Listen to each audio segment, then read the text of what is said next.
Hello, friends. As a part of the snippet series, so I'm pretty much finished with all the newer antifungals, which I gather was asked as a DNB question.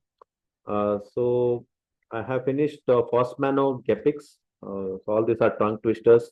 So Rizafungin, Olorofim, and this is the last one that I would be covering. So these are the four new ones that are coming into the market at some stage.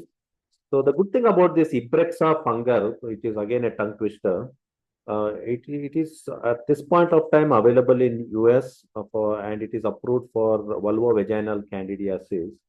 So which means it may see the see its availability and it is in the pipeline pretty much in commercial markets. It may be soon available. So the whole context of all these newer antifungals, friends, as I said, is to look at options for covering Candida and non-Candida, which includes, you have Aspergillus and you have Mucorales and you have other mold infections. So we need certain broad-based antifungal agents. So the Ibrexafungerp, if you look at the mechanism of action, so like starting from barring Fosmanogepix, all the other ones we have discussed, like Rizafungin, Olorofim, and even this particular drug, they act by inhibiting the beta 1,3 glucan. So this is the beta 1,3. The pink one you see is the beta 1,3 glucan synthase. I'll just put it. So beta 1,3 glucan synthase. And these are the beta 1,3 glucans, which are the building blocks of the cell wall. Very simple. So beta 1,3 glucans are the building blocks, and these building blocks are produced by beta 1,3 glucan synthase. And like echinocandins, also act by inhibiting beta 1,3 glucan synthase. So Ibrexafungerp acts by inhibiting the same thing, but at a binding site is different. That's all it is. So the whole binding site is different to echinocandins. So very similar to echinocandins.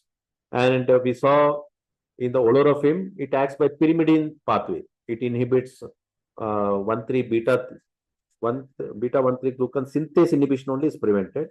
Here, this acts by inhibition of beta 1,3 by its binding. So Ibrexafungerp is similar to echinocandins, but the binding site is different. So that is the whole difference. So very similar to echinocandins in that sense. So when you look at Ibrexafungin, so it is fungicidal for all the Candida species. And it is fungistatic for Aspergillus. So Aspergillus looks like this, as you know. So Ibrexafungin is fungicidal for yeast, but it is like we saw, olorofim does not cover yeast. This covers yeast, and it is fungicidal.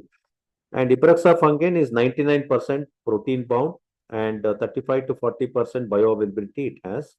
It acts by inhibition of these typical enzymes CYP2C8 and CYP3A4. So these are the enzymes it acts by inhibiting and metabolized.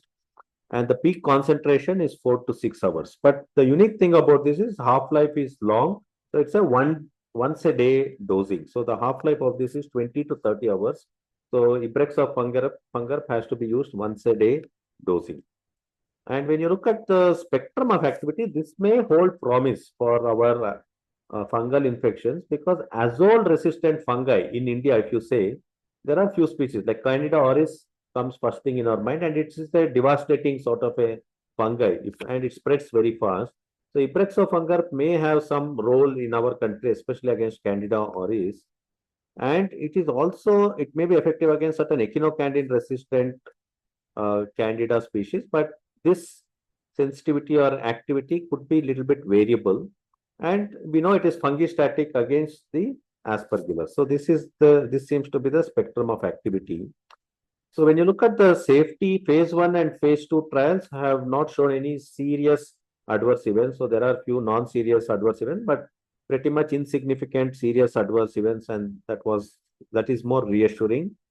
So when you look at the trials, there is this Fury trial which is happening where they have done interim analysis, where they have shown that this is in candidiasis. In Fury trial, they showed 56% of them in interim analysis had partial or complete response to this particular drug, Ibrexafungerp, and 15% continued to have progressive disease. So which means it was not like 100% effective, at least in the interim analysis. 15% continued to have some progression, 56% it had partial and complete response. And there is this another trial that is happening called Skynergia trial, where Ibrexafungerp along with isavuconazole is being used, because isavuconazole also is positioned for certain emerging fungi, and this is positioned for looking at its efficacy and safety in aspergillosis. So these are the two trials to look out for to see the promise that it holds for the emerging fungi, Ibrexafungerp. So when you look at the potential indications, especially in our Indian setting, Candida auris, which is resistant to conventional azoles, so this may have a good role, because right now we have only echinocandins that can be used. So this Ibrexafungerp, which acts by inhibiting again the beta-1,3 glucan synthase, may be effective against this Candida auris, because it is specifically positioned against resistant Candida species. Or azole resistant mold infections, it can be used along with amphotericin B, is what it can be considered for if this comes out.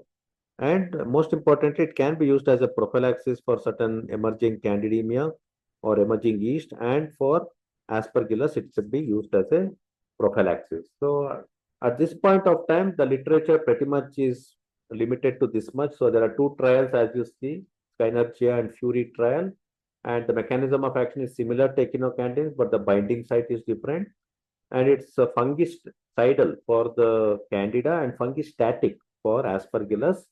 And right now it is positioned for azole resistant candidemia, and in some species of echinocandin resistant candida, and uh, in aspergillus it could be considered along with amphotericin B is what we could deduce. So right now we only have this much information, and when you look into the sort of a literature search, this is currently available in USA, and it is positioned against vulvovaginal candidiasis. It is approved at this point of time, and it's unavailable in any other country.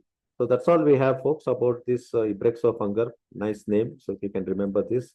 So request you all to submit your valuable work to Journal of Acute Care. And of course, you can visit my website to rehear to this lecture.